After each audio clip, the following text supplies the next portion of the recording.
Welcome to Blessings and Curses, a journey through Deuteronomy 28. The Assyrian Manifestation in 722 BCE,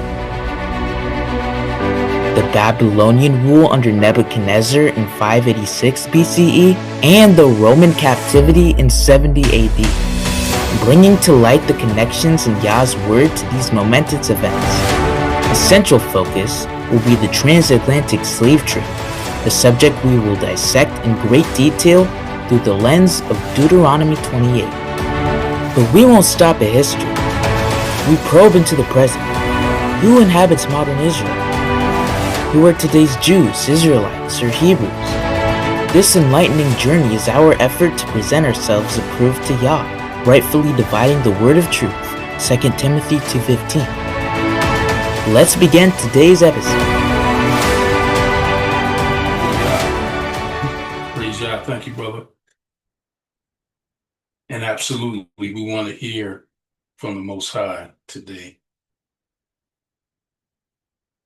My prayer is that He's my continual ventriloquist and His words come out. But we have come quite a bit through the scriptures. We've covered quite a lot of ground. Gone through extensively, based upon where we are foundationally, and it's been a blessing. So let's do this. Let's read our foundational verses, Brother Michael, and we'll get into a bit of the background, a bit of a recap, and then we'll get into where we are today. Praise Yah. Brother Michael, Deuteronomy 28, verses 36 through 40.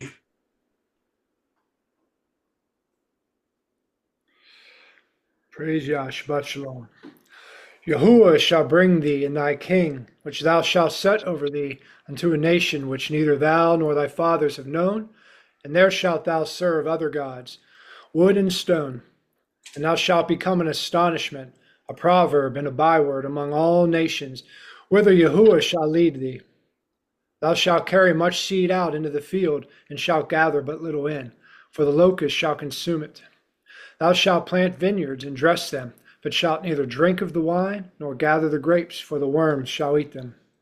Thou shalt have olive trees throughout all thy coasts, but thou shalt not anoint thyself with the oil, for thine oil shall cast his fruit. Thou shalt beget sons and daughters, but thou shalt not enjoy them, for they shall go into captivity. All thy trees and fruit of thy land shall the locust consume. The stranger that is within thee shall get up above thee very high, and thou shalt come down very low. He shall lend to thee, and thou shalt not lend to him. He shall be the head, and thou shalt be the tail. Moreover, all these curses shall come upon thee, and shall pursue thee, and overtake thee, till thou be destroyed, because thou hearkenest not unto the voice of Yahuwah thy Elohim, to keep his commandments and his statutes, which he commanded thee. And they shall be upon thee for a sign and for a wonder, and upon thy seed forever. We know, thank you, brother. We know from our studies, they hearkeneth not.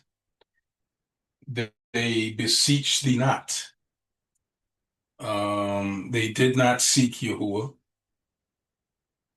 They disobeyed Yahuwah again and again and again, right? We saw Yahuwah's long suffering,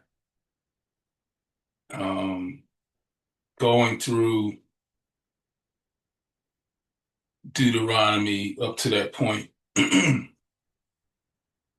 then following, by scripture, by the prophets, by the history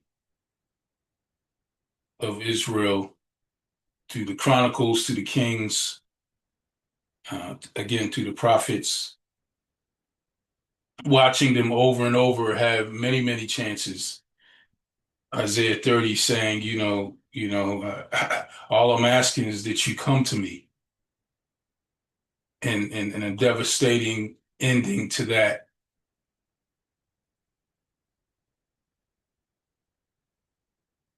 was, but you would not. I'm getting a weird.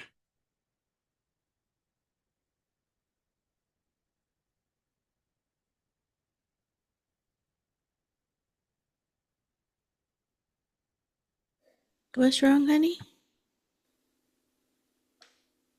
My picture is gone. I'll be right downstairs.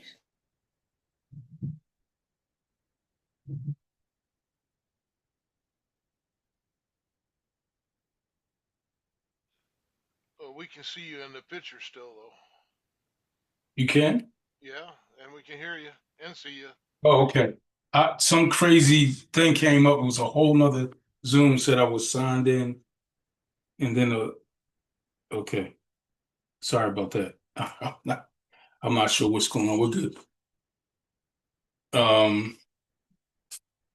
Praise John. So, where was I? So we were just, going through understanding, what we shared about Isaiah and begging Israel through his prophet Yahuwah. But they would not. They wouldn't listen. They continued to run to other kings of other nations. They continued to seek treaties with those nations.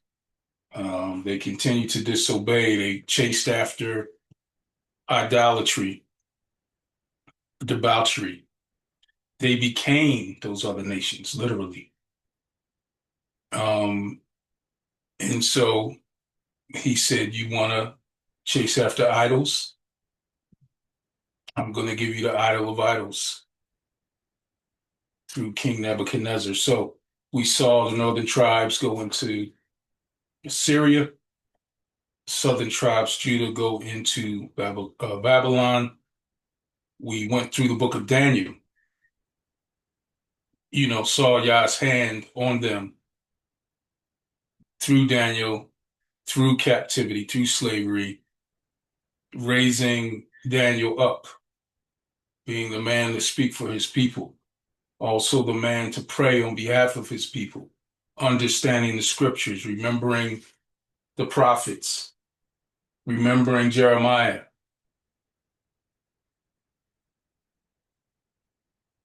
keeping watch, knowing the time, pray for his people. And Yahuwah granted Daniel an answer to his prayer. We went through the book of Ezekiel, understanding the captivity and the release of captivity and return to Jerusalem through Zerubbabel and Joshua and then Ezekiel. And the last couple of weeks, we've been in the book of Nehemiah, watching something similar but yet different in the way Nehemiah approached things and the way he responds to things. And we're going to see more of that. We're going to see more of his might and power diminish as he depends on Yah.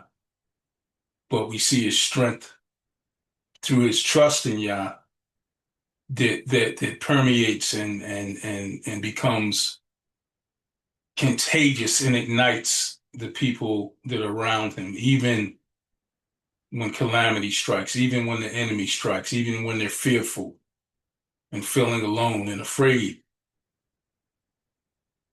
They understand that Yahuwah is their strength. So we'll do a brief recap of chapter 3 once we get rolling, but I want to get into chapter 4 and see what Yah has for us today.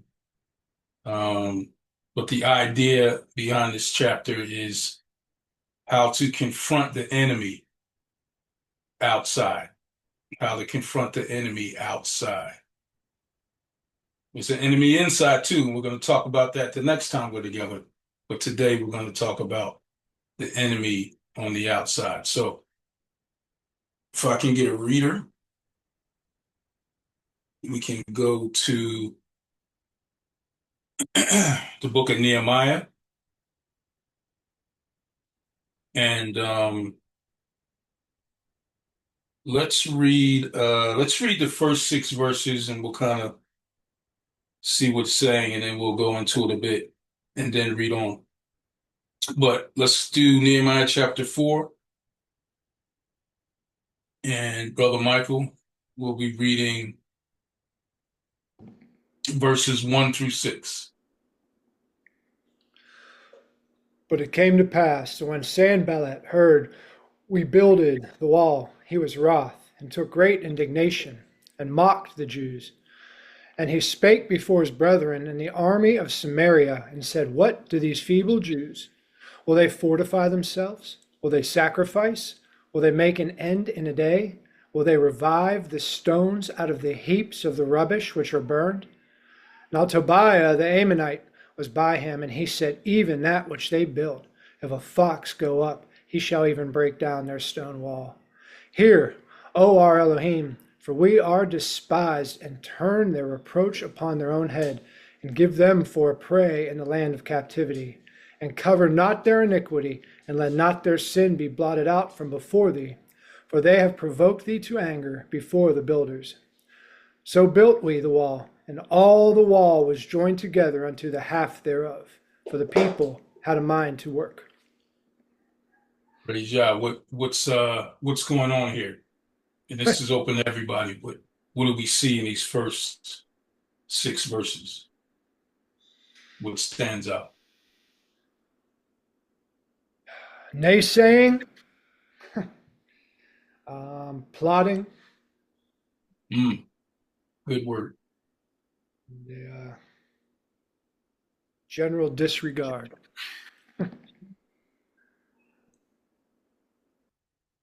Praise Yah. What else? See that they named Tobiah, got particular qualifier as an Ammonite. So I'm assuming these are different people. They had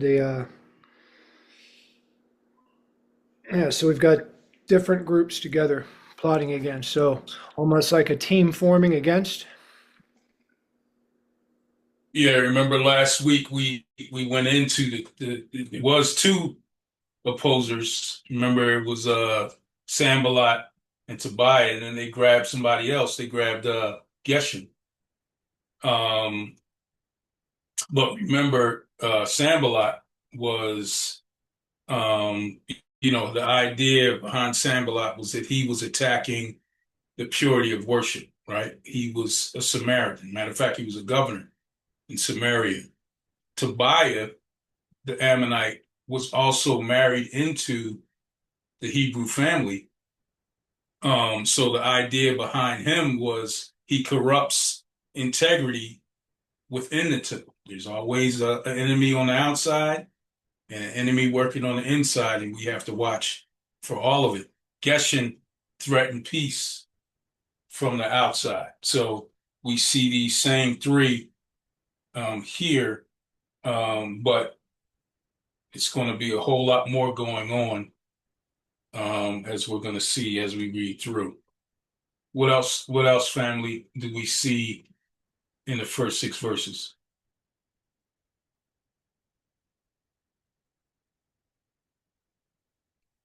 Joy from Texas. Shabbat Shalom.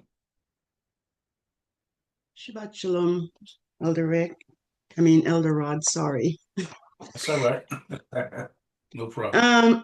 What I see here is that even through all the mockery and the things that they're going through, their focus is really to cry out to Elohim for help instead of them trying to respond to them, in their own power. They put like their that. help in Elohim, yeah. Yeah, I like that. We're going to talk about reacting. Remember, we always read scripture through the lens of Yah coming to the people of Israel, understanding that this is supposed to be the application for our life and to understand these same type situations in ours and to do the same thing and to not do the same thing, right? We don't want to do what Israel did when they disobeyed. We don't want to do what Israel did, when they tried to move in their own strength. We don't want to do what Israel did when they fell so far into the idolatrous life. But we do want to make sure that we call on him from whence cometh our help, right? Help, all of that. Because it's necessary for us to understand where our strength comes from, even in small numbers. And we see that pattern throughout scripture. Very good, sis. Brother Charles. Yeah, shalom. Shabbat shalom, brother. Shalom. Yeah, I definitely could be taking things out of context, but in verse 5, wait.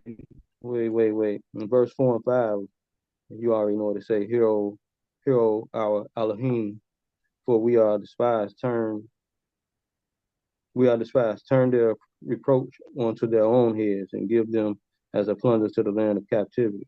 Do not cover their iniquity, and do not let their transgression or sin be blotted out from before you, for they have provoked you to anger before the builders. It's several verses, Psalm 69, 27 and 28, and Psalms 109, 14, 15. They restate the same thing, but I don't know the context of who they talking to. I don't know if it's Yasharal talking to Yasharal in Psalms and 69 and 109, but they repeat the same thing. And this all I'm getting, what I'm wondering, and I could be wrong. Ecclesiastes says a time to love, time to hate, time to do that, different things like that.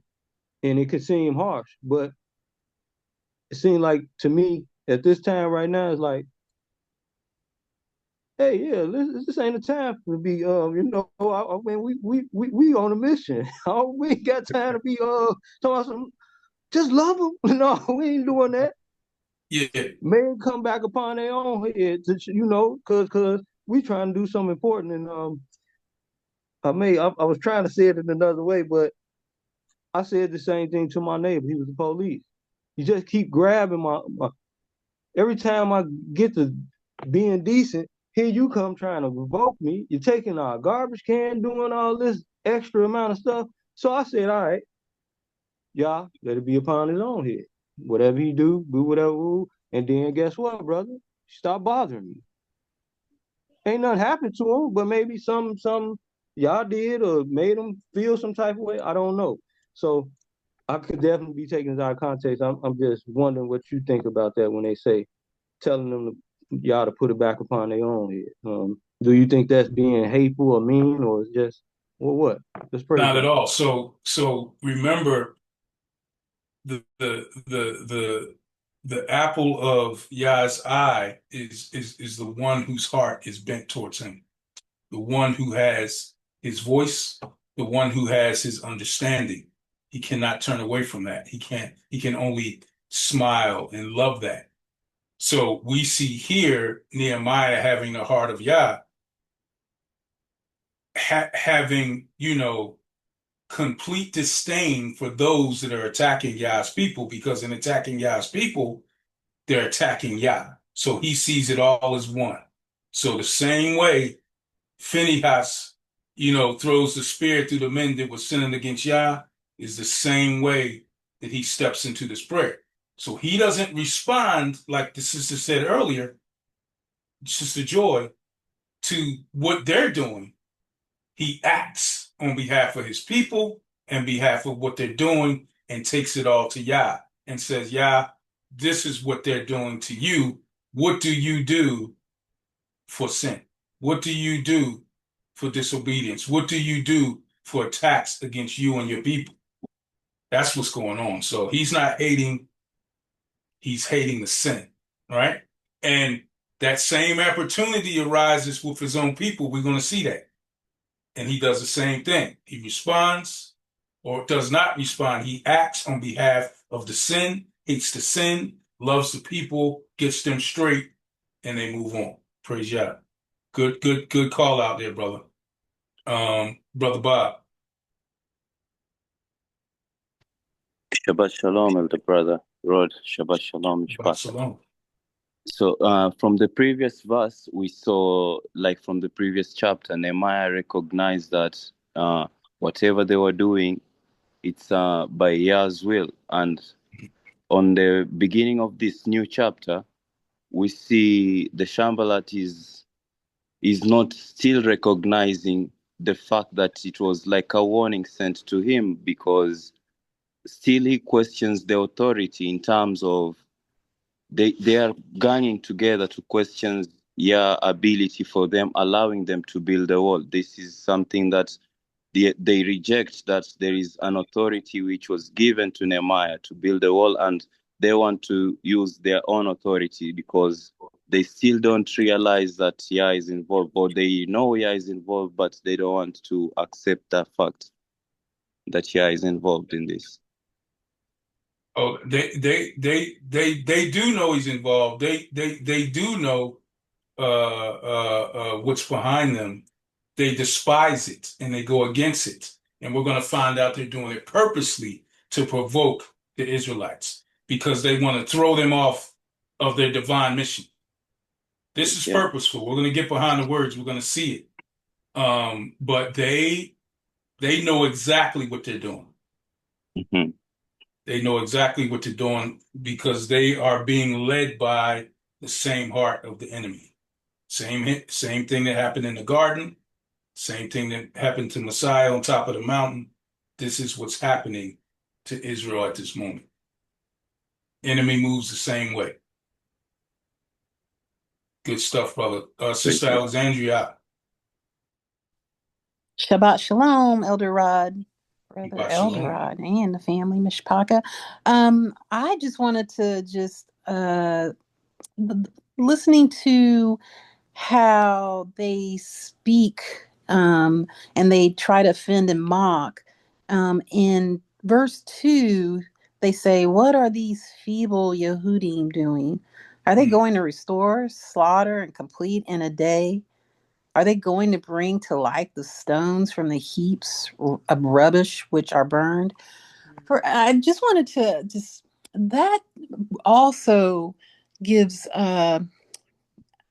is an example of how we are today, and how every uh, person who was of Yah who would go out to speak on the Torah, and then to speak on Yahusha, and how we are trying to bring people into understanding, and even to bring the names. These are the statements that we hear from people today.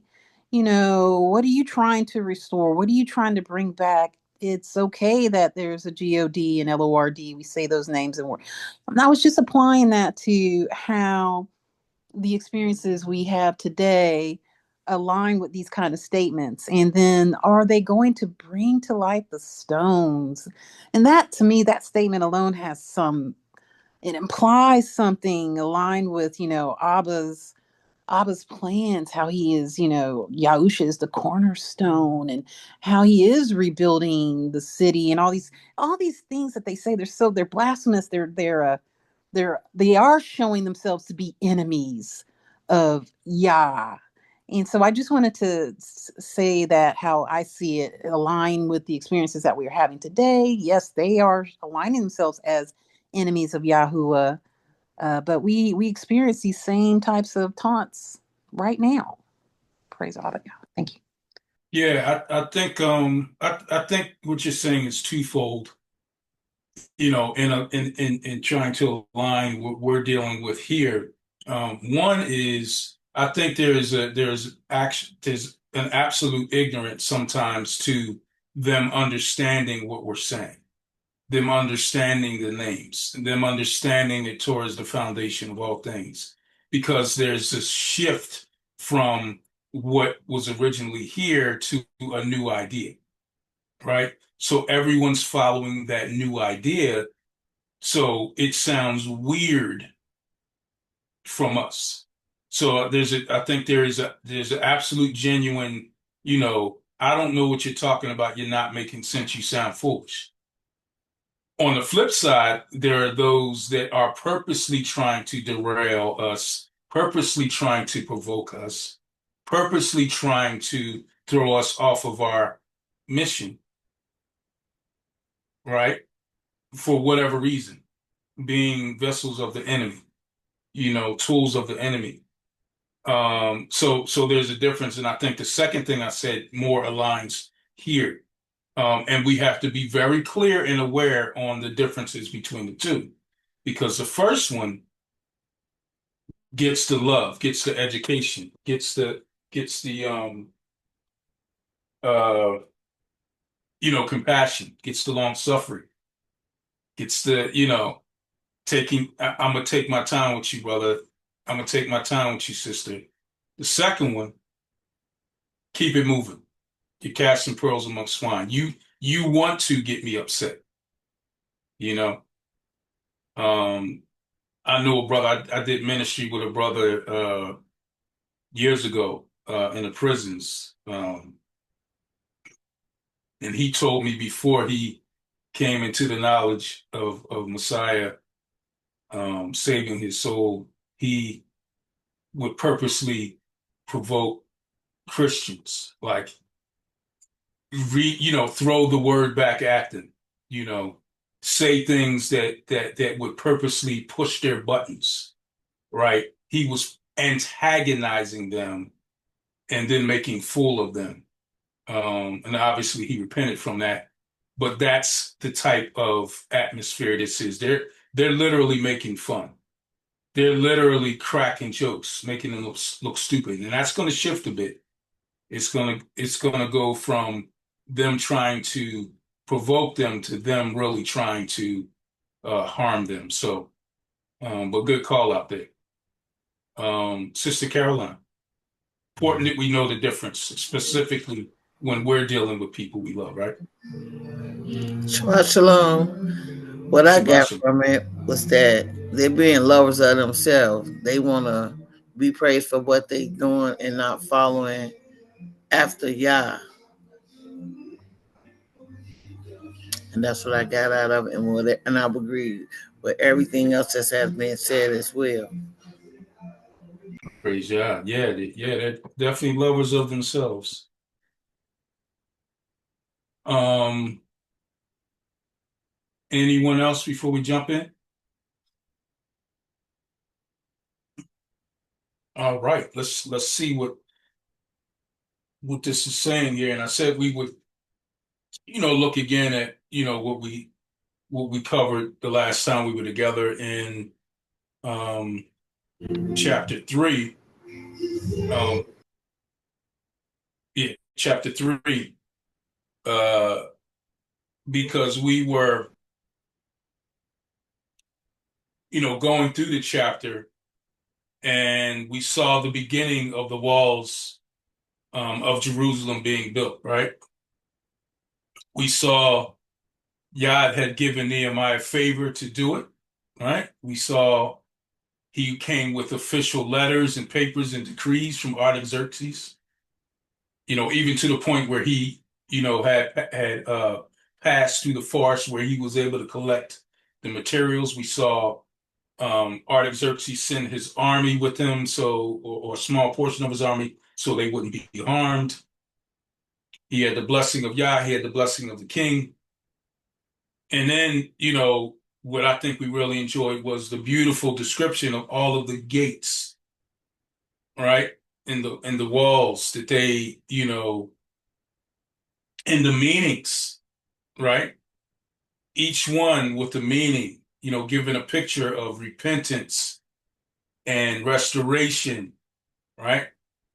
Uh, and how the different families and people were assigned to each one for repair and rebuilding. So it was a beautiful time, right?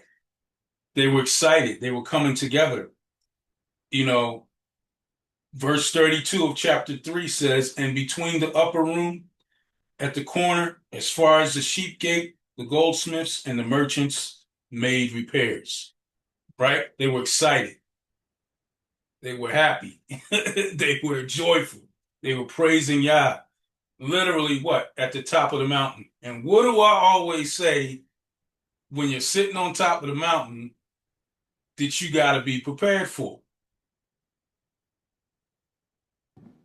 Coming off the mountain. Yeah.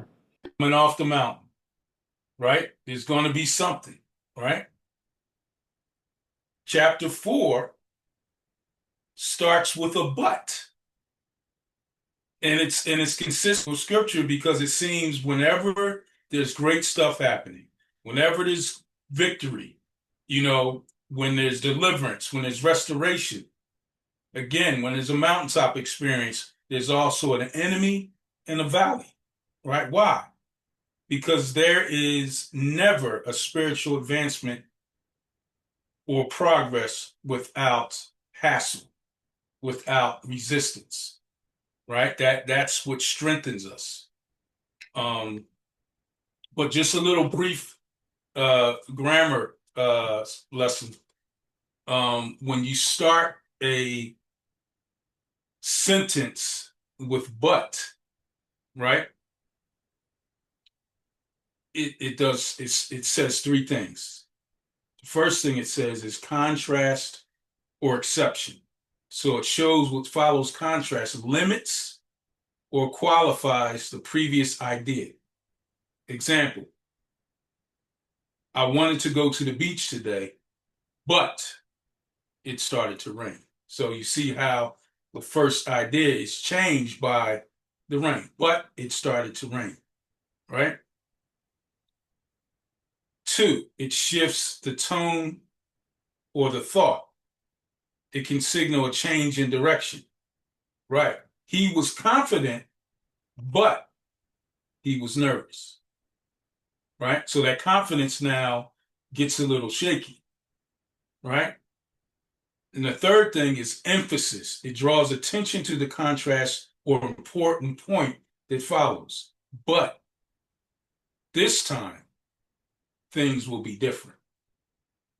So what happened previously, something happened, but this time it will be different. So we start chapter 4 right after all of this excitement, right after all of this building, right? And it says, but it so happened, right? So we see the enemy coming right away. So we have this picture of the people working together and rebuilding. Here comes the enemy.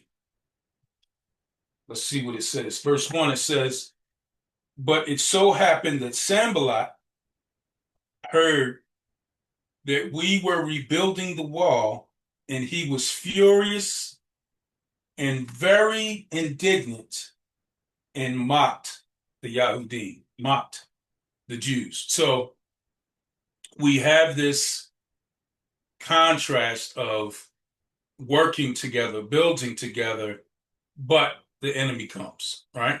So immediately he sees what they're doing. Remember, the name Sanballat means sin has given life, or may sin give life. And he's a constant source of trouble throughout this chapter, throughout this book, right? So wrath is what this means. It says furious and very indignant. Together they mean burning with rage, right? So he ridiculed them. He mocked them, right? Now, this is a direct reflection on, an opportunity for there to be, or for the exhibition of patience, waiting on Yah, praying to Yah.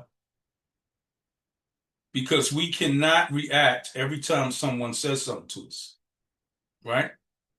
They're going to purposely say something that is meant to flip your switch. Are we going to fly off the handle? Every time somebody says something to us, Every time we hear about somebody backbiting, the scripture is trying to tell us to act and not react. Don't return it the same way.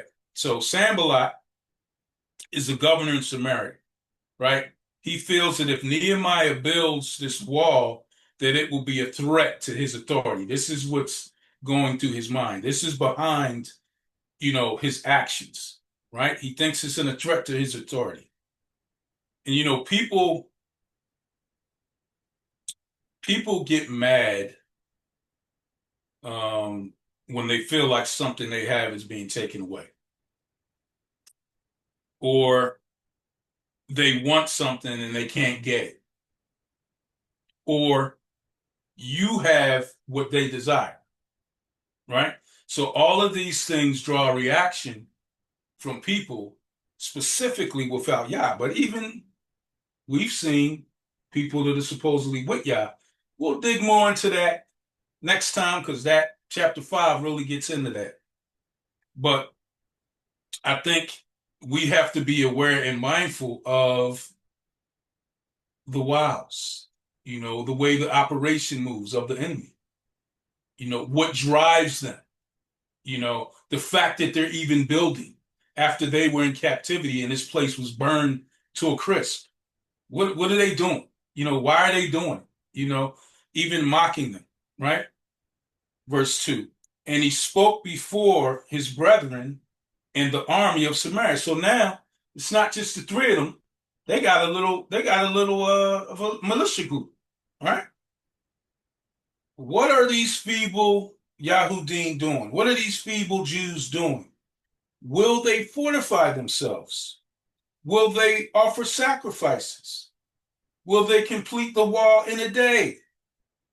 Will they revive the stones from the heaps of rubbish? Stones that are burned, right? And the answer to all those questions is yes, obviously, right? We know that. But the point is to throw them off, right? And there's reasons that he's saying certain things. So he has men from the army of Samaria, which we already talked about, is his little local militia, and they're mocking them. So the idea of feeble, right? Calling them feeble Jews, feeble Yahudim, right? Means withered or worn away. A couple examples in scripture of what they're saying and or the way they're looking at the Hebrews right now. So feeble is also used of a woman who can no longer bear children. Give me 3 readers. All right, Brother Michael, June, who else? Brother Ben. All right. So, Brother Michael, turn to 1 Samuel chapter 2, verse 5. We're going to see how feeble means a woman who is barren, can no longer bear children. They that were full have hired out themselves for bread, and they that were hungry cease, so that the barren hath borne 7, and she that hath many children is waxed feeble.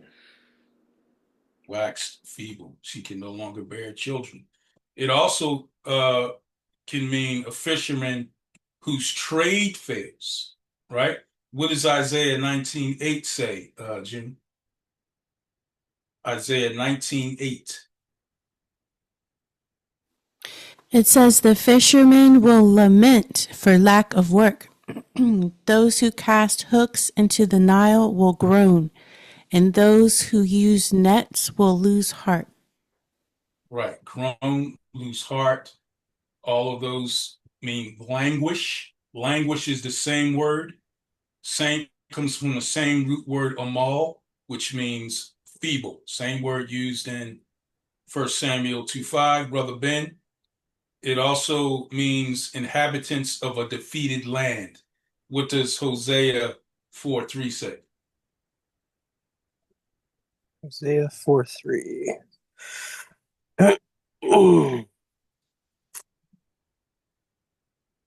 Okay. Therefore, the land will mourn, and everyone who dwells there will waste away with the beasts of the field and the birds of the air, even the fish of the sea will be taken away. Man.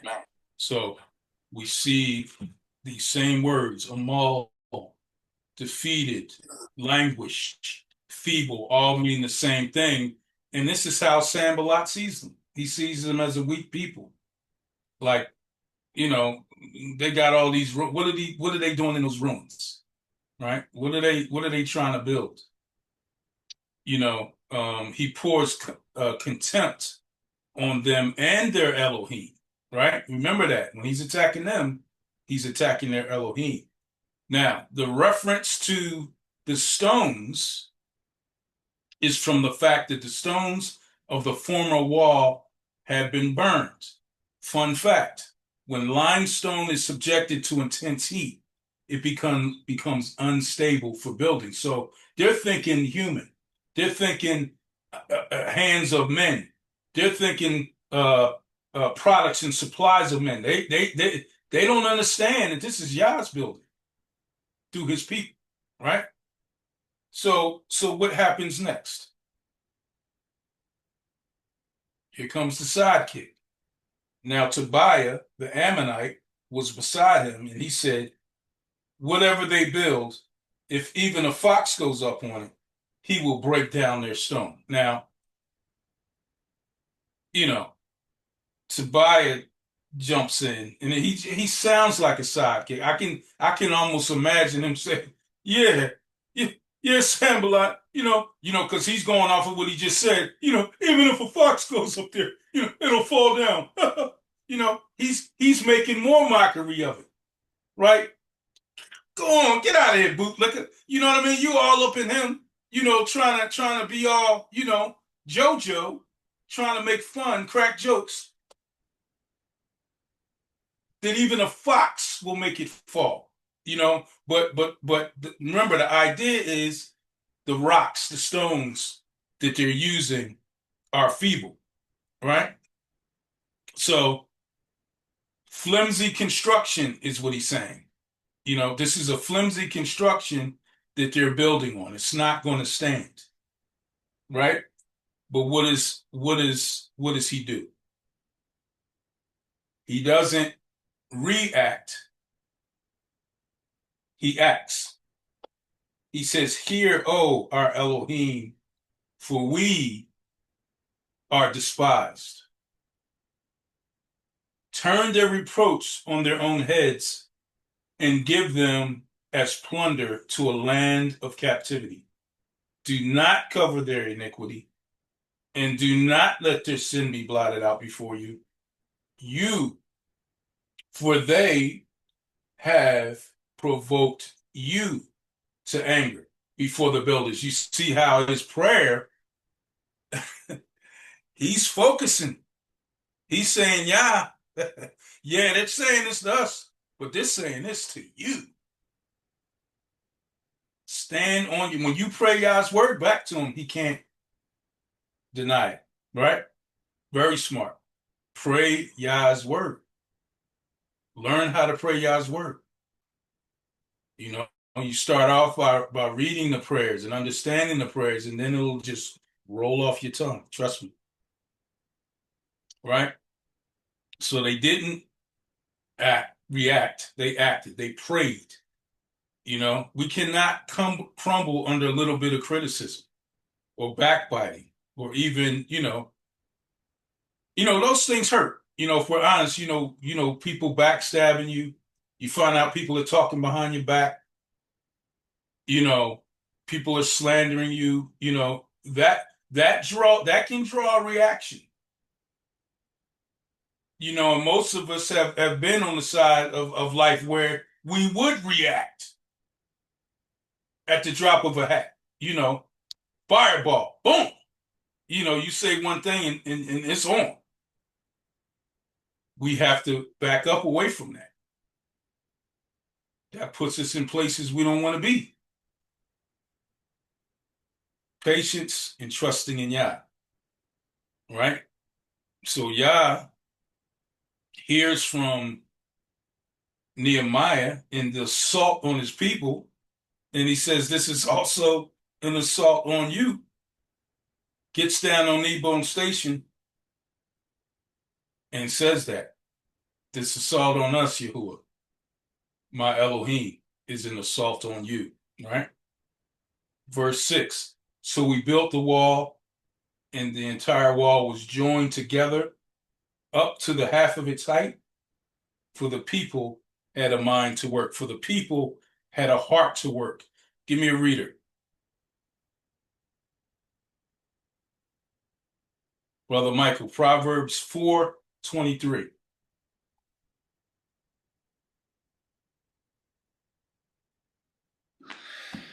Keep thy heart with all diligence, for out of it are the issues of life. Guard it, keep it, and heart and mind are synonymous, right? They work together. Thoughts, influences we got to be watchful for, right? As the heart goes, so go the mind. You know, we got to be very, very careful. All right, let's read the next portion. We're going to go from verse 7 through verse 14, and you can stop at 15. Who wants to read?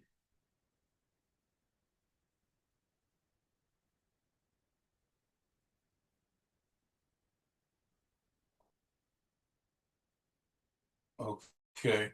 Oshin Olawasadun. Yes, and good afternoon, sir. Good afternoon. Mhm. Praise Yah. Yeah, Verse 7 through verse 14. Yep. yes, sir. And it came to pass that when Sabala and Tabora and the Aber and the what? And the Abarians and the Amorites and the Ashenites heard that the walls of Jerusalem were made up, and that the breaches began to be stopped, then they were very wroth and conspire all of them together to come to fight against Jerusalem to hinder it. Nevertheless, we made our prayers unto our God and set watch against them day and night because of them. And Judah said, the strength of the barriers of burdens decay, and there's much rubbish, so that we are not able to build the walls. Then our adversary said, they shall not know, neither see, till we come in the midst amongst them and slay them, and cause the work to cease. And it came to pass that when the Jews which dealt by them came, they said unto us 10 times from all places where he shall return unto us, when us they will be upon you. Therefore I set in the lower places behind the walls, on the higher places.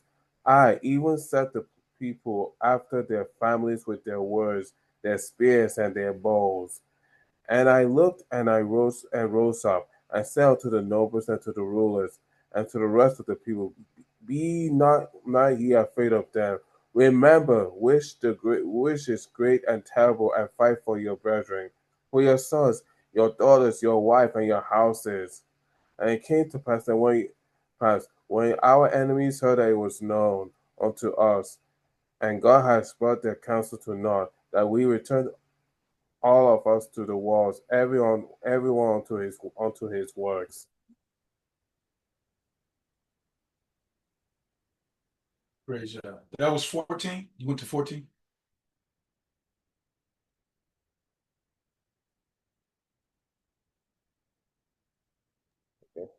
He'd gone to 15. Oh, he did. I was going to say, yeah. All right, no problem. So what do we see? Anybody? Brother Oshun? I just see that these people, they're just very angry. They want to stop this. They want to stop the rebuilding of Jerusalem from happening. So they're trying to do everything they can to stop it. Absolutely. Anybody else?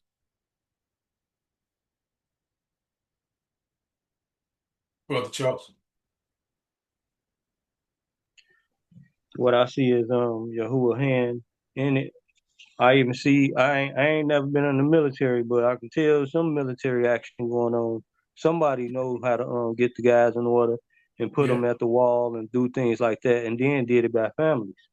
That's another thing. And um, also, I can't say the Deuteronomy popped up in it where we make his enemies flee from them these many ways if they go by the way of Yahuwah. But without Yah, with Yah, he helped secure them. And also, another thing, I see this somewhat happening, maybe not exactly in these days, but maybe some days, some years, maybe in the early 1900s and stuff like that, when they would try to build something, and the people conspire against them and try to get them to tear it down or blow it up or do things like that. But they still succeeded, but they end up sabotaging them. But here they ain't sabotaging because they knew Yahuwah and Yah's presence was forevermore. That's what I see though. Praise Yah. Oh yeah, they definitely want to sabotage. That's for sure. We're gonna see. We're gonna look behind some of these words as well, so that's clear. Jealousy for real, man. Yeah, Deuteronomy is up in there. We're gonna hit Deuteronomy for sure. Brother Michael. Yeah, praise Yah. So going back, you said we're taking a look at the words and something you had been talking about. So in 4:6 at the end, the people had a mind to work. That Hebrews 30 or Hebrew 30 or H38:20 is a root of 38:24, which is the heart. Yeah. So people had a heart, but then also it came, all this 4:7 and 4:8, and everyone's conspiring to come against them. And then similar to how you illuminated the power of the word but beginning a sentence, I really love that the beginning of the 4:9 is, nevertheless, we made our prayer unto our Elohim and set a watch against them day and night.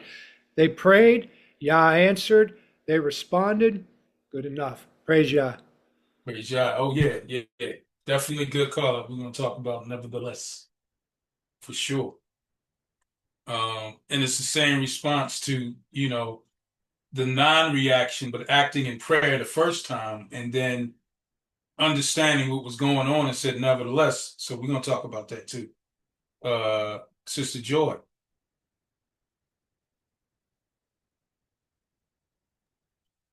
Yeah.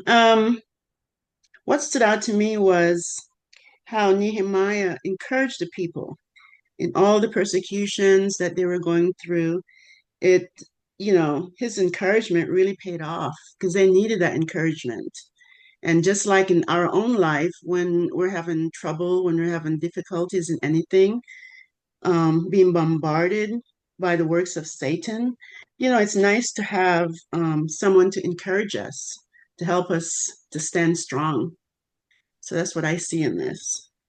Absolutely. It's mandatory that we have someone to encourage us. Like, we can't do this all alone. We need people, we're a body. The body parts can't operate on their own. No one part of the body control. Well, I told y'all that joke the other week, but everything works together, right? Everything works together in anatomy the same way. Why do you think Yah calls us a body? We are to function. All of us playing our part, all of us working together, encouraging each other, lifting each other up.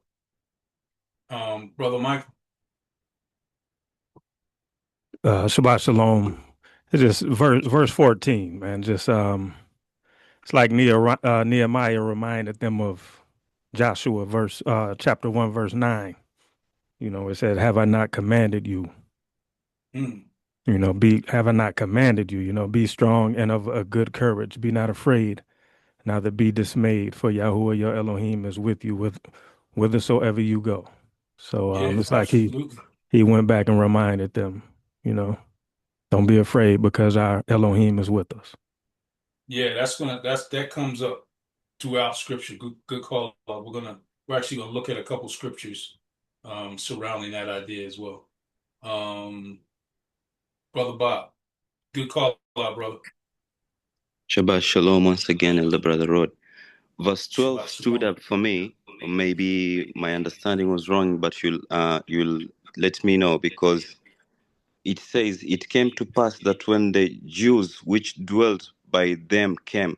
So these people, the Jews who came, who dwelt by them, for me, I felt like they incited fear in terms of telling them 10 times, telling to us 10 times, like they were trying to tell them, here they're coming, they are creating that fear, because emphasis is being passed here. And from all places where you shall return, they shall come upon us. So they were trying to create fear, similar to what happened to when Moses and had sent the guys to go and view the places to come, and some of them came and cited to incite fear unto them, and then Joshua and the other one Caleb. told, don't fear, because we have Yah on us. And this is the same with the verse 12 and verse 14, when Nehemiah is trying to tell them, fear not, we have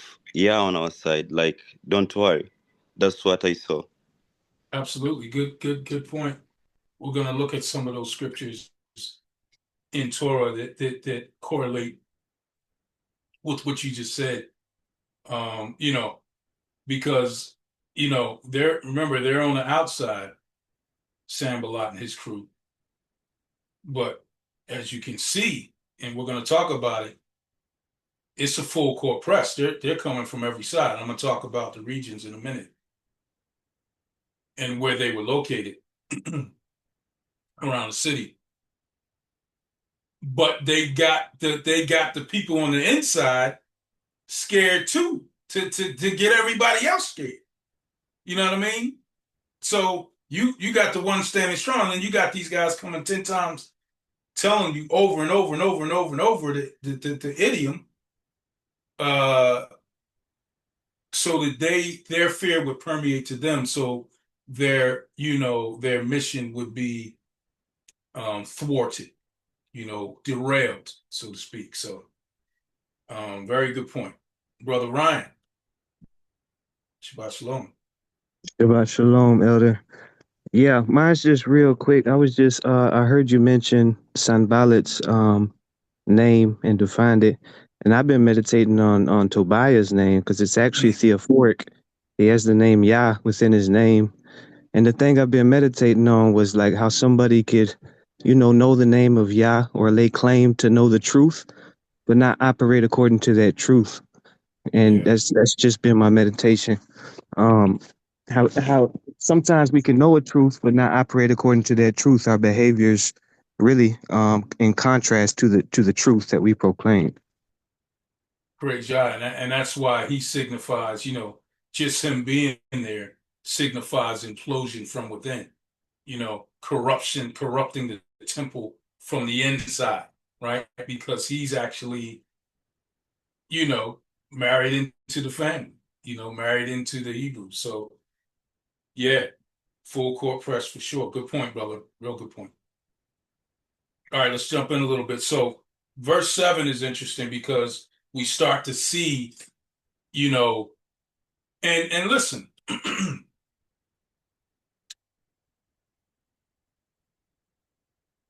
we got to apply this to our life now, because, we don't want to be too quick to say, oh, they scared, they're fearful. Like, the circumstances provide a reason to be afraid. And the reason Yah says don't be afraid, because he knows it's going to look like something that you should be afraid of. So we got to keep that in mind. Like, nah, it's not just, don't be scared. No, what you're about to see will have you shaking in your boots, losing all your liquids. So that's why you got to come to me and allow me to fight. So we can't look at them like they punks. You know what I mean? We leave that to Nehemiah to say, look here, let's get this thing right. Let's remember who we are. Let's remember who's fighting our battles, right? But I do want us to have a real picture of their reality, and that it can look fearful. It can look daunting. Like this isn't, they're not just facing somebody yelling at them. They're facing a serious threat. So let's keep that in mind as we look through. Let's talk about the logistics of verse 7. Look, it says, now it happened when Sanballat, Tobiah, the Arabs, and this is not Saudi Arabia, this is Arabah, the Ammonites, the Ashdodites, heard the walls of Jerusalem were being restored rather, and the gaps were beginning to be closed. They became not wroth, very wroth. So now it shifts from the mockery to, they really are building here. They really are planning to be a threat. It's time for us to do something. So let's look at the logistics of chapter 7. So Sanballat, remember, he is the governor of Samaria, right? And he has, started with 3. Now he's built this militia, right, of Samaria. Probably a small army, but enough to overtake. Because remember, these aren't, Artaxerxes' army left. They went back. They just escorted them there. So you got nothing but families there now. Daughters, wives, sheep herders. You got, goldsmiths and craftsmen, masons that build the stone. You got all these different things. They're not, they might have a couple of them that can get down like that, but for the most part, they're families. And we're going to see how Nehemiah, somebody earlier said, I think it was Charles said, how you can see the military mind at work. Nehemiah responds as a general would, and he uses their strength for them to be placed in the right place. So we got Sanballat at the north, right? We got Arabah, the Arabians, the Arabs, they're at the south, right? So the north is covered, the south is covered. The Ammonites are east of the Jordan. North, south, east. And you got the Ashdodites. Now they're from Ashdod, Philistine. These are the Philistines. And we know about them, right? That's where Goliath came from. They're at the west, right? So, and Ashbad actually means stronghold or fortress. So they are completely surrounded by these snarling militia that are hurling threats, cracking jokes, talking about they're going to run up in there and kill everybody, to people who aren't armed, right? So look at that picture. We got to understand that, a man can look at another man, and say, he's not built like that. We need to find somebody else that can help us, right? Reminds me of the scene in Gladiator when they're all the slaves are that were captured are going into the arena for the first time, and they're all chained together, and the guy is chained to what's his name? The main guy? I forgot his name. The guy that's chained to him, is shaking, right? And he looks down and he sees the guy, relieving himself. So he backs away from him and he puts some distance. As soon as they go out there, dude gets killed. Like he's like the first one killed. So Gladiators. Now, what's his name? Maximus. Who knows the main gladiator's name? Go ahead, Michael. Maximus. Maximus, at that time they were calling him the Spaniard, cuts the guy's arm off so he can be free to the dead weight. Right? He knew before they went out there that this guy is not going to be able to help me. Let me politic this thing right now so I know what to do when we get out there. But the point I'm saying is these aren't military men. These are families, right? So they're surrounded, and then we find out that this army, this militia is very wroth, means burning in anger. But check this out. When you put very and wroth together, not only is it burning in anger, but it's louder and vehement. So it's like they have a passion about, we're going to do some hurt here. Verse 8.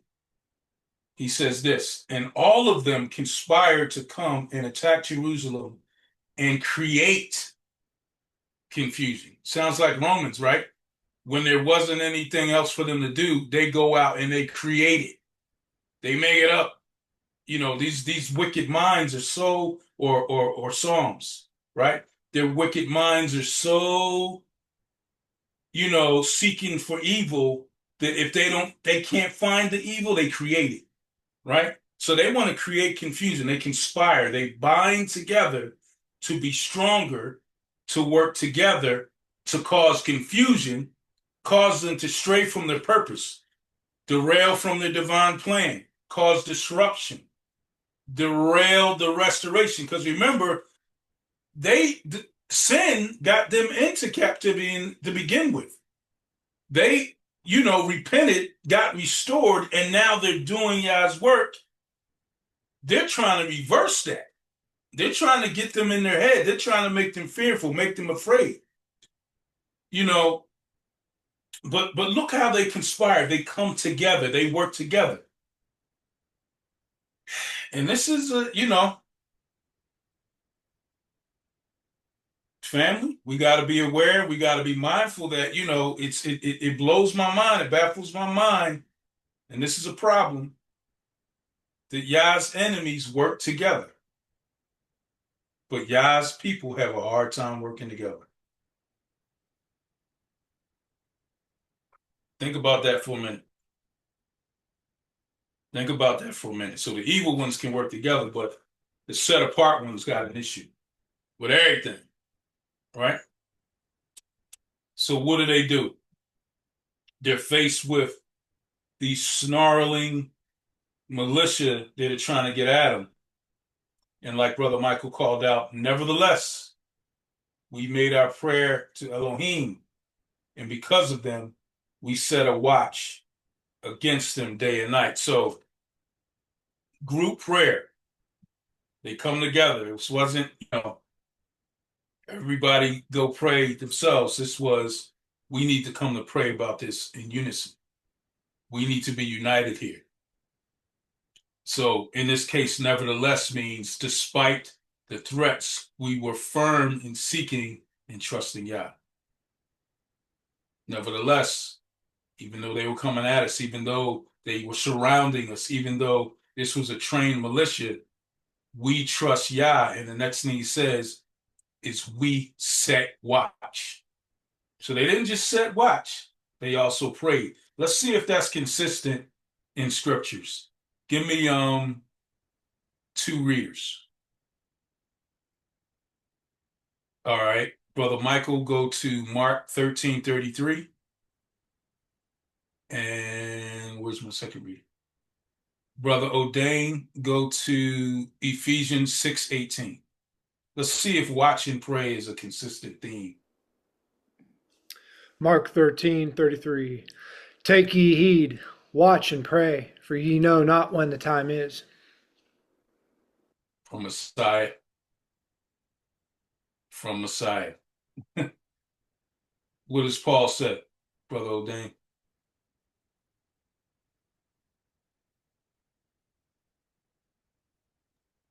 Shabbat Shalom, Elder. Coming up right now. He said Ephesians 6:18. That's correct. Praying always with all prayer and supplication in the Spirit, being watchful to this end with all perseverance and supplication for all the saints. Praying for all the saints and being watchful. Watch and pray. Right? So they're not just praying, they're watching. They're making sure the enemy isn't gaining anything on them. But he does more, but more is more to come, right? So day and night they're doing this, praying and watching. Verse 10, then Judah said, the strength of the laborers is failing, and there is much rubbish that we are not able to build the wall. So now there's discouragement setting in. And this is when the enemy, when he sees the weakness, he turns up the heat. All right. So when we're discouraged, we got to get strengthened by his word, by his people. Call some brothers around you, call some sisters around you, tell them your dilemma. Let them breathe life back into you. No one should be doing this thing alone. And men, we got a problem with this, right? We like to suffer in silence. We like to hold things in. We like to say we're men, we can handle it, right? That's why we got stress and high blood pressure and heart attacks and strokes, because we're trying to hold everything in and be strong. Nah, I'm not saying we go around crying everywhere, woe is me, but have somebody that you can trust, that you can take these things to, that are going to keep you accountable and breathe life into you, because you can't do it by yourself. And trust me, I know. Now, I don't tell a whole lot of people a whole lot of things, and that's okay, but you need somebody. Don't try to do this by yourself, brothers. Sisters are a little bit more emotional and togetherness, and they love to get together and pray together and do all these things. This is something we got to pry out of us sometimes, and I'm saying, don't let it be you. Don't let this be you. Right? We're starting to brothers, we're starting to have those conversations, those talks, and we're starting to break out of those strongholds that keep us isolated. The enemy wants you isolated, so he can slaughter you one by one and then attack your family. Don't let it happen. We are the leaders of our home. If we're taken out, there's no protection. We got lambs and lambettes just there for the slaughter. We got to protect it. All right. So we see there's discouragement here. The enemy wants to turn up the heat. So what happened? Verse 11, and our adversary said, they will neither know nor see anything. So they're letting them know, you ain't even going to know what's coming. Now they're taunting them, right? They will neither know nor see anything till we come into their midst and kill them and cause the work to cease. Right? That's the whole point. They want to stop the work. So they're inflicting fear now as a weapon. Right? The fear had the people, and watch, the fear is going to have the people doing the work of the enemy, spreading rumors. The enemy outside, now the enemy is inside in the minds of the people. Look at verse 12. So it was when the Yahudim who dwelt near them, these are their own people, came, and they told us 10 times, from whatever place you turn, they will be upon us. So they're constantly reminding them, yo, they out there. I'm telling you, they all around. They on the east, south, west, and north. What we gonna do? Hey, listen, let's count our losses. Let's just go ahead and surrender. Hey, man, let's go back to Babylon. We was good though. We was in slavery and all that, but we was cool. We had our places, we had our homes. We come to this desert place, and now we got these people breathing down our neck. What we fighting for? Right? So this is what they're doing. Now it's within. So this fear, these rumors, these naysayers. What is, brother Charles called it out earlier about this, reminding him of Deuteronomy. We're going to go there, but let me go to you, Sister April, first. Shalom, Elder Rod. Hi. Yeah, I was just looking at the name for Samaria, and it means watch station. And so when you just read, or when we were just focusing on, nevertheless, we made our prayer unto our God and set a watch against them day and night because of them. I mean, yeah, I don't know if they prided themselves in thinking that they were the designated watch people in the land, on top of the fact that they just were hateful and didn't want Israel doing, reviving the city. But I, I see it as ironic that Samaria, um, means, with Strong's number 8111 for Shamaron, that it means watch station, a place in Palestine, Samaria. And they, it's not like they are, falling under any kind of understanding that Yah designated them to be a watch station. They're just clearly doing things willy-nilly out of their own head and heart and mind. And but Yah, of course, is having the Israel to turn things around and in the positive, way. And they're obeying Yah and doing things his way and going to him, and they're becoming, they're putting up they're doing everything that they can to keep being able to move forward with the goal. And they're always going to Yah first. And they're even putting up a watch, for their own purposes against Samaria. So I just wanted to, I thought that was significant. Praise Yah. Thank you for calling on me. Yeah, and remember the backdrop, the backstory is that, remember when Israel was removed, Nebuchadnezzar and the Assyrians were placing people of Samaria in Israel to intermingle with the Hebrews that were left behind. They were convoluting the understanding of worship, and remember, they wanted to help. Right. Not only Nehemiah, they wanted to help with Ezra and Joshua, back in the book of Ezra. So they're being pushed to the side. They're also, they also had power in the land, and he was the governor of Samaria. So all of these things went into these people coming in and now building this wall, separating themselves. So there was definitely angst against them from all sides, for sure. Yes. So praise Yah. Where were we? Verse so this fear, right? It's a common theme.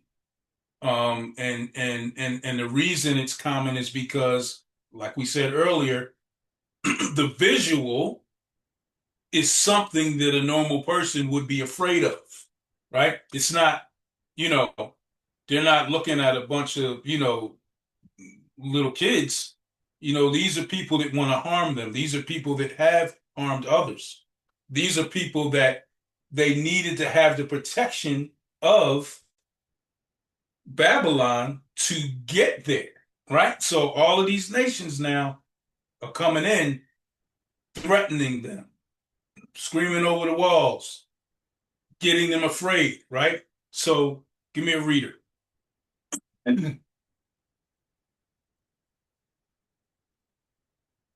All right, Brother Bob. Deuteronomy chapter 20, you're going to read verses 3 to 9. This is what Charles was referring to in this being a common theme. And Yah says something to them like, yo, the bottom line, if you're fearful, go home. We got to fight. What does he say in Deuteronomy 20, verses 3 to 9?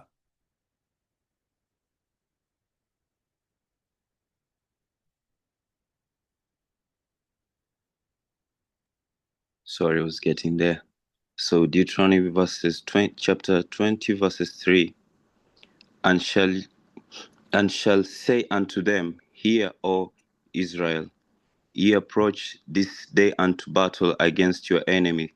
Let not your heart faint, fear not, and do not tremble, neither be ye terrified by them, because of them. And you said verse 9? All the way to verse 9, 3 through 9. Oh, okay.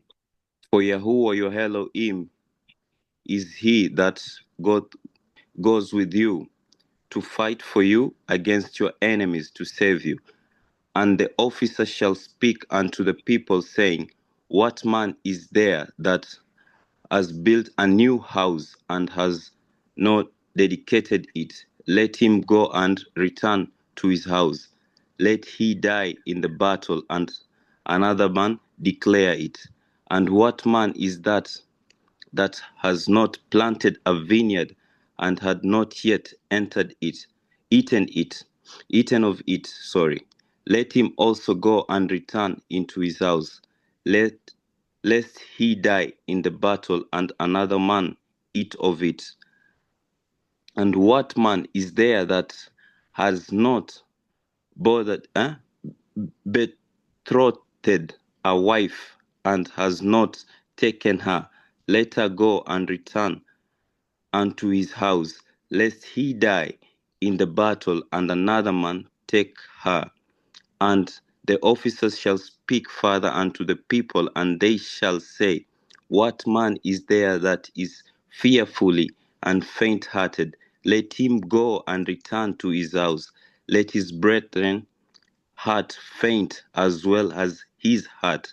And it shall be, when the officer have made an end of speaking unto the people, they shall make captains of their armies to lead the people. Praise Yah. Praise Yah. So Yah calls out all of the things that will be distractions to cause them not to prevail. Built a house, haven't lived in it. You built a vineyard, haven't eaten from it. You betrothed a wife, you haven't been with her yet. You scared?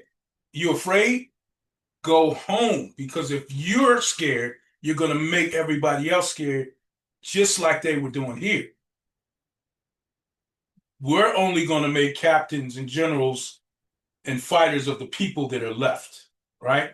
Even if it's a small number. So they're going through that same process. Nehemiah has to step in here now. So I just wanted to kind of follow up on what Charles was referring to, and it's throughout. It's in the book of Numbers too, verses 1 through 10. But I think we got the picture that this is something that Yahuwah makes clear. There can be no distractions when you're going to fight your enemy. None. You will lose. You will be slaughtered. Verse 13. Therefore, look at Nehemiah, I positioned men behind the lower parts of the wall at the openings, and I set the people according to their families. Smart move, and I'm going to tell you why in a second. With their swords, with their spears, with their bows, right? So you have the people that are there. Remember, there are probably some men there that can fight, but the majority of them are families. So what does he do? He sets them up for the people to defend themselves, but he separates them by their homes. So he puts the fathers, the wife, children. That father is going to go to death to protect his family, right? That's a fighting man right there. You see how strategic that is? So he breaks the families. Like, I know I don't have fighting people, but I'm going to put them in a fighting position. Even a mutt will bark at you and snarl if he's in a corner, right? Because his life is at stake, right? So now you put me in a position where, I might be scared, but I'm not scared to protect my family because I'm going to die for them, right? So he strategically places them around. This is a general here. And remember, Nehemiah's a cupbearer, right? He was tasting the wine and the food for the king. You know what I mean? He wasn't an army man. So, man, this is Yah setting this thing up. So they defend themselves, verse 14. And I looked and arose and said to the nobles, right, to the other leaders, and to the rest of the people, do not be afraid. Remember Yahuwah, great and awesome, and fight for your brethren, your sons and your daughters, your wives and your houses. He doesn't say fight with them. He says fight for them. Right? There is a just coming with that. You know what I mean? They regular farmers and bakers and pottery makers look like the 300 now.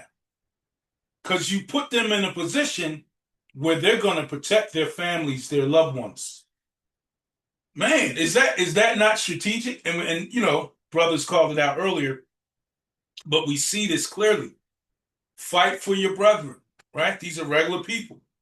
Yah brought the enemies, right? And their counsel that they were getting was brought to nothing. Watch what it says. Verse 15. And it happened when your enemy heard that it was known to us that Elohim had brought their plot to nothing, that all of us returned to the wall, everyone to his work. So they backed up. Their plot was thwarted because now Nehemiah had the strength of the people, right? Verse, where we at? Brought their plot to nothing, that all of us returned to the wall, everyone to his work. And they didn't just go to work. Look what they did. So it was from that time, verse 16, on the half of my servants worked at construction, while the other half held spears, the shields, the bows, and wore armor. And the leaders were behind all the houses of Judah. Verse 17, those who built on the wall and those who carried burdens, like all the supplies, everything that was needed to keep building, right? Loaded themselves so that with one hand they worked at construction, and with the other hand they held a weapon.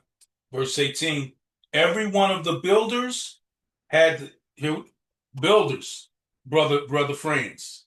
Every one of the builders had his sword girded at his side as he built. So he's building and he's watching. And the one who sounded the trumpet was beside me. So you got the people hyped up. You got them with their families. You got the builders. They got their sword. They're ready to fight at the drop of a hat. And you got the alarm system right beside you.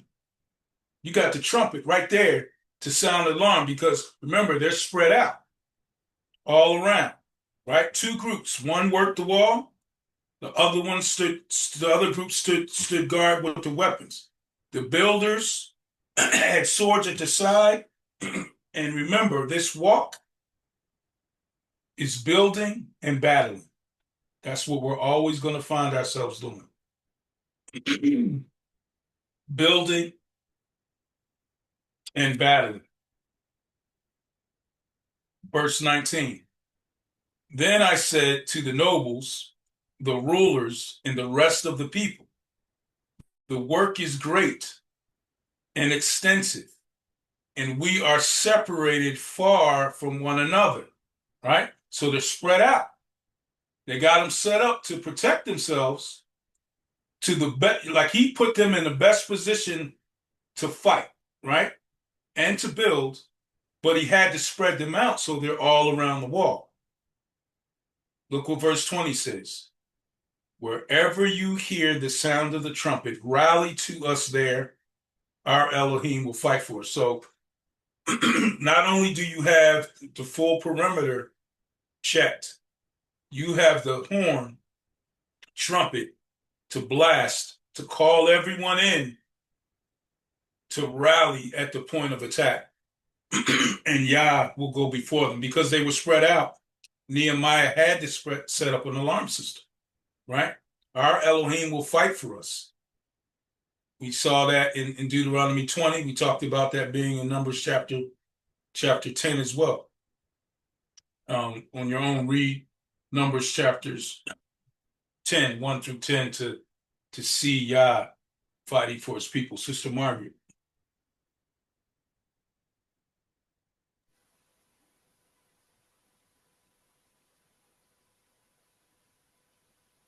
Shabbat shalom, sis.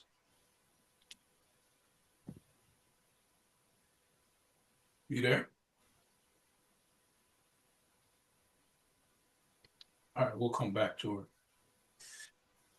Oh, go ahead, Charles. Yeah, man.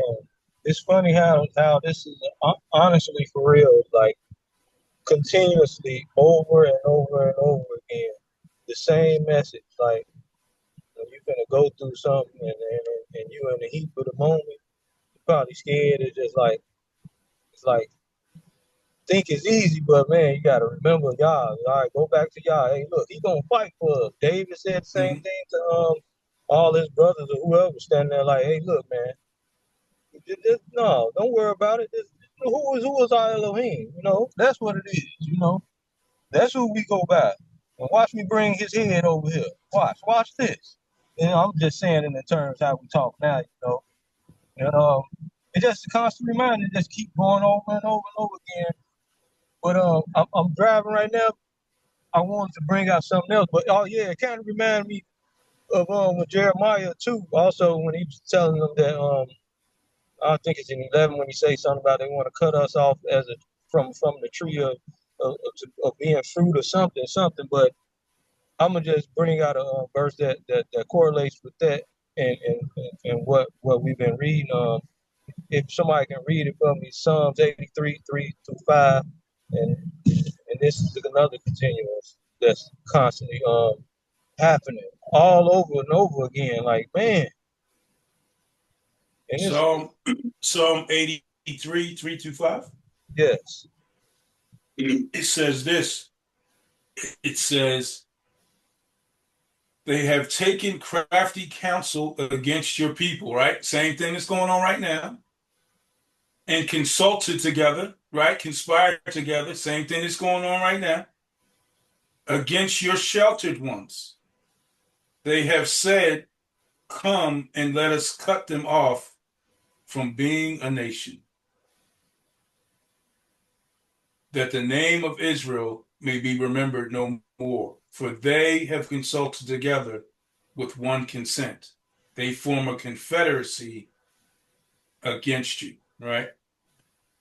So we see this frustrated conspiracy against, a prayer to frustrate the conspiracy against Israel. So this is very reminiscent of and very translatable to what we're reading here in the book of Nehemiah. Good call out, brother. Can I say one little last thing? Sure. I want you to be careful driving though, but go ahead. Say this one last thing. No. I'm just y'all may have talked about it earlier, but they not even trying to do nothing to them. Nehemiah, they're just trying to build the wall. Why y'all want to kill them? It's just like Yeah, you did say that. They just making up stuff in their head, like, man. Yep. And that let you know, like, people telling me it ain't no deceiver, ain't no hostile time. I'm like, well, what's got you going to a point to where you lose control, and then what got you to the point where you can control? Yeah. What's the difference? What's stopping you? And they can't never answer that. And I just say this the same thing if man was just made without the ruach, or without, if humans were just to create a human, they won't have a soul, or no type of something, to the point where if they was to get mad or get out of control, what would stop them? Because y'all didn't make that. Y'all made that. And something got to be getting y'all to want to kill somebody. Praise y'all. I may have messed it up, but praise y'all. You went off on the side to just a little bit, but yeah, I got you, brother. I get the idea. I understand exactly what you're saying. You know, you don't even have to be doing anything for the enemy to attack you. Just like Job, he was doing everything right. Right? That's enough. You're a threat to sin being delivered from man. So we got to make sure that we're always watchful. Sister Marguerite, we couldn't hear you earlier. Go ahead.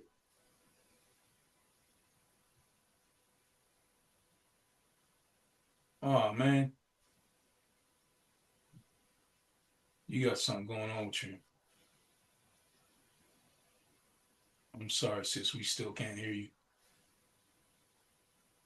All right, I'm gonna go ahead and finish the chapter. In verse 21, it says, "So we labored in the work, and half of the men held the spears from daybreak until the stars appeared. At the same time, I also said to the people, let each man and his servant stay at night in Jerusalem, that they may be our guard by night and the working party by day." So apparently some of them were leaving to go outside the wall where they were staying until everything was built up. Verse 23. "So neither I, my brethren, my servants, nor the men of the guard who followed me took off our clothes, except that everyone took them off for washing." So they would go down together to the place where they would wash their clothes and wash their clothes. The idea is that there was a 24-hour work watch program. Like they were on guard, they were praying, they were ready to fight at any moment. So, man, what a strategic, placement of the people, right? What a way to inspire the people to get them to understand that you got to fight. No, you got to fight for your wife and your son, your mother and your father, your best friend. Like we fight for them, not with them, for them. A great motivator, great motivator. Praise God. So we're going to end there for today. Next time we're together, we'll get into the enemy within. How to confront the enemy when the enemy is inside, right? This was the enemy outside. How do we confront the enemy on the inside? Sometimes that can be even more detrimental. So praise Yah, everyone. Thank you for hanging with me for a few minutes and just going through the word together, learning together, and getting stronger as a family together. So praise Yah and Shabbat Shalom to everyone. Shabbat shalom. Shabbat Shalom. shalom. Shabbat shalom. Shabbat Shabbat shalom, shalom. Mr. Shalom. Guy. All praise. Shabbat Shabbat shalom, shalom. Shabbat Mishpacha. shalom, Shabbat Elder shalom. Rod. Shalom. Shabbat Shabbat shalom. shalom. Shalom. Shabbat shalom. Thank you all. Shabbat shalom. Shabbat shalom. Shabbat shalom. Shabbat shalom, Mishpaka. Toda Robah, praise Abba Yah, from whom all baraka flow. We hope this video encouraged you today. Don't forget to study to show yourself approved and be like the Bereans who tested everything, according to 2 Timothy 3:15 and Acts 17:11. We assemble every Shabbat and during the week with like-minded believers all over the world, virtually, and sometimes we gather in person for feast days. We have something for the whole family, including children. Discover more on our website at assemblyofyahuwah.com, where you can apply to join, give the biblical assembly needs, and find many biblical resources to help you grow in your walk with Yah. To know when we publish new videos, subscribe to our YouTube channel. Jeremiah 33:3 tells us, "Call to Yahuwah, and he will answer you, and tell you great and unsearchable things you do not know." Much shalom.